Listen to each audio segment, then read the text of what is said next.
Here I am in my my home office, still in my pajamas with hair even more silly than it was yesterday. But I've told myself that I'm going to write every morning as soon as I wake up. It's just my plan. And even when I'm writing, I get too excited about editing and using the thesaurus, and then I really sometimes I lose the truth and my focus.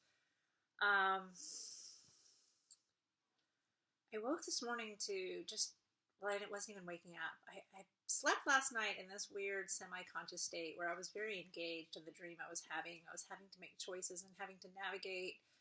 I was married to someone who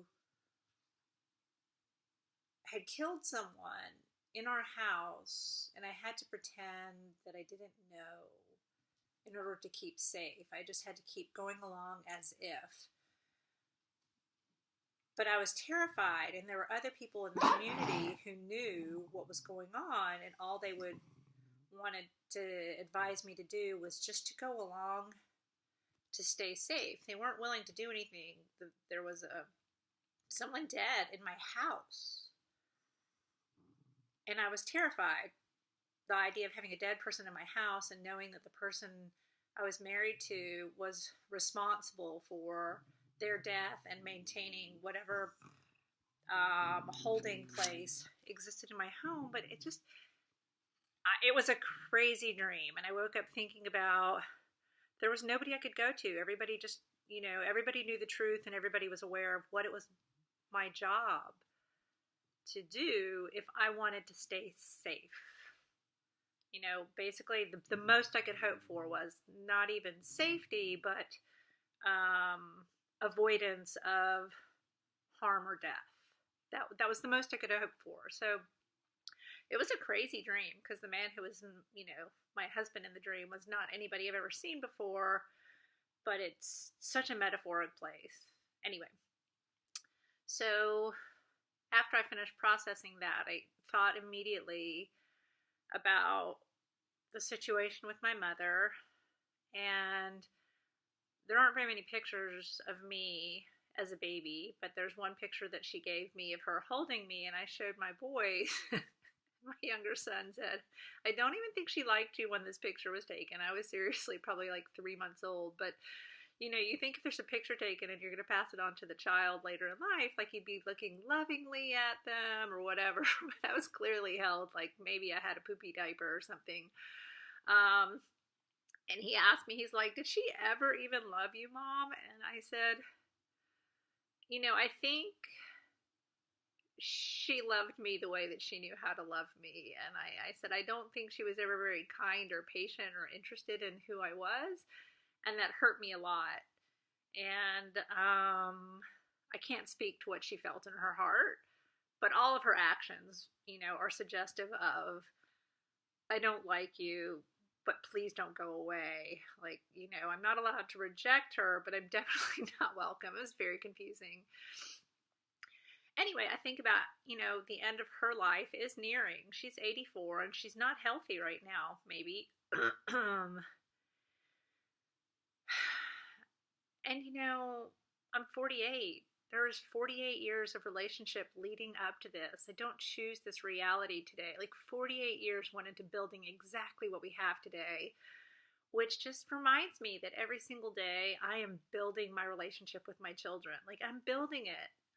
Whatever I'm doing, I'm adding another layer, another brick, another, support beam, or I'm doing something that's not strengthening it. And for today, I know 100% I am their trusted other. And that's more important than being mother. Or maybe it's the same. And to me, being a trusted other is my greatest job. I am a trusted other with everybody who I enter into a relationship with, whether it's, employment or friendship or, my boyfriend. I don't know how you call a relationship like that when you're 50 almost, but trusted other means you can 100% count on me to do as I say, and to know that what I say is what I mean, and it lines up with my values, and it's just consistent no matter who I'm speaking to and who's looking and who can hear me, my values, my words, and my actions are all lined up. I don't change those. So that makes me a pretty safe bet. You know what you're going to get from me. And my boys know that. Yesterday after school, we walked home and I was like, how was your day? And, a lot of the time I get the fine, meaning, there's nothing to report, but they both had something to report. And it was so cool because technically they were little things, but the little things are the big things. My older son shared with me how he frustrated his teacher for a solid hour and she called him disobedient. And he explained to me why. And I listened and I understood why he was doing what he was doing. And I understood her reaction to him, and we talked about that. And I emailed her with some questions about what I needed to do to be more supportive of the situation and make it better for them both. And if it requires me just telling him to do exactly what she says, I'm prepared to do that. But I happen to think there's a third way. So we'll see. But the cool thing is, instead of feeling ashamed about angering his teacher and being called disobedient, he was frustrated and he brought it to me. And he doesn't think that he did shameful things or that he's a bad boy.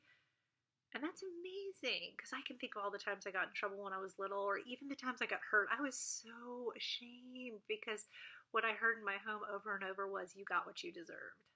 That's what I heard. You got what you deserved. Like, I would never, well, that's not true. I'm sure I've said that.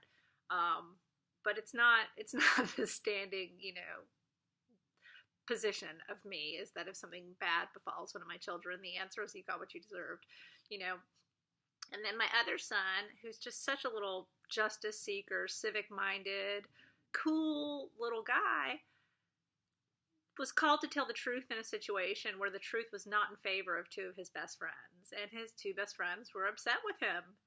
And he shared that with me. And I asked, well, what's the real problem here? That you spoke up and told the truth? Or that they didn't like it? And he's like, it's their problem that they didn't like it. And I asked him, are you glad you told the truth? And he said, yeah, I am. So I'm just so grateful. I get to have a different experience in motherhood than my mother did. And I wish I could just transfer some of this magic and this wisdom that my boys are teaching me and bring some love to my relationship with my mother. I'm going to keep thinking about it. I accept it, the fact of what it is. But I also accept that there may be a third way, and I'm going to keep being open to knowing what that third way is. Thanks for listening.